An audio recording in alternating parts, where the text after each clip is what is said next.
உங்களோட monthly medicines with 20% discount and free டெலிவரியோட வாங்கணும்னா உடனே சக்தி ஃபார்ம் ஆப்பை டவுன்லோட் பண்ணுங்கள்.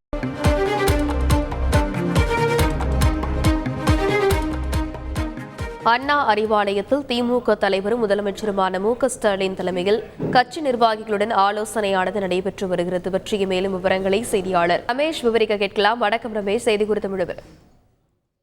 வணக்கம். திமுக தலைவரும் முதலமைச்சருமான திரு மு.க.ஸ்டாலின் அண்ணா அறிவாலயத்தில் ஆலோசனை நடத்தி வருகிறார். இந்த ஆலோசனையில் திமுக பொதுச் செயலாளர் துரைமுருகன், திமுக தொகுதி பங்கீட்டு குழுவில் இடம்பெற்றிருக்கக்கூடிய டி.ஆர். பாலு, கே.என். நேரு உள்ளிட்டோர் இந்த ஆலோசனையில் பங்கேற்றிருக்கிறார்கள். 3 விஷயங்கள் குறித்து முதல்வர் ஆலோசித்து வருவதாக தகவல் வெளியாகி இருக்கிறது. ஒன்று, கூட்டணி கட்சிகளுக்கு தொகுதி பங்கீடு. இன்னமும் திமுக கூட்டணியில் காங்கிரஸ் மற்றும் அதிமுகவுக்கு தொகுதிகள் என்பது எண்ணிக்கை அடிப்படையில் மட்டுமே உறுதி செய்யப்பட்டிருக்கிறது. என்னென்ன தொகுதிகள் என்று அடையாளம் காணப்படவில்லை. இன்று அல்லது நாளை காலைக்குள் அந்த தொகுதிகள் அடையாளம் காணப்படும் என்று தகவல் வெளியாகி இருக்கிறது. எனவே இந்த மதிமுக காங்கிரசுக்கு ஒதுக்கப்படும் தொகுதிகளின் பட்டியலை திமுக இறுதி செய்திருக்கும் நிலையில் அந்த தொகுதி என்னென்ன என்பது குறித்து ஒரு முதல்வர் ஆலோசனை நடத்தி வருவதாக தகவல் வெளியாகி இருக்கிறது. இரண்டாவது, வேட்பாளர் தேர்வு.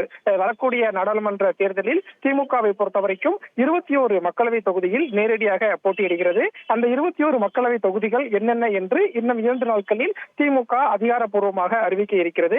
எனவே அந்த 21 மக்களவை தொகுதிகளையும் திமுக சார்பில் போட்டியிடக்கூடிய வேட்பாளர்களை தேர்வு செய்யக்கூடிய பணியில திமுக ஈடுபட்டிருக்கக்கூடிய சூழல்ல அது குறித்தும் திமுக தலைவரும் முதலமைச்சருமான திரு மு.க.ஸ்டாலின் ஆலோசனை நடத்தி வருவதாக தகவல் வெளியாகி இருக்கிறது. மூன்றாவது, விளவங்கோடு சட்டமன்ற இடைத்தேர்தல். விளவங்கோடு எம்எல்ஏவாக இருந்த விஜயதரணி அண்மையில் காங்கிரசில் இருந்து விலகி பாஜகவில் இணைந்தார். அவர் தன்னுடைய எம்எல்ஏ பதவியையும் ராஜினாமா செய்தார். எனவே வரக்கூடிய நாடாளுமன்ற தேர்தலோடு விளவங்கோடு சட்டமன்ற தேர்தலுக்கும் இடைத்தேர்தல் வர இருக்கிறது. இந்த விளவங்கோடு சட்டமன்ற தேர்தலில் காங்கிரசுக்கு மீண்டும் ஒதுக்குவதற்கு திமுக முடிவெடுத்திருப்பதாகவும் தகவல் வெளியாகி இருக்கிறது. ஏனென்றால் ஈரோடு கிழக்கு இடைத்தேர்தல் நடந்த போது அதற்கு ஏற்கனவே ஒதுக்கப்பட்ட காங்கிரஸ் கட்சிக்கு மீண்டும் ஈரோடு கிழக்கு தொகுதியை திமுக விட்டுக் கொடுத்தது. அதே போல இந்த விளவங்கோடு தொகுதியையும் மறுபடியும் காங்கிரசுக்கு ஒதுக்குவதற்கு திமுக முன்வந்திருப்பதாக சொல்லப்படுகிறது.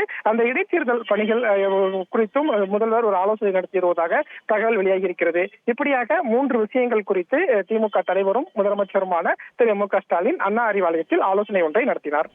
விரிவான விவரங்களுக்கு நன்றி ரமேஷ். உங்களோட monthly medicines with 20% discount and free டெலிவரியோட வாங்கணும்னா உடனே சக்தி ஃபார்ம் ஆப்பை டவுன்லோட் பண்ணுங்கள்.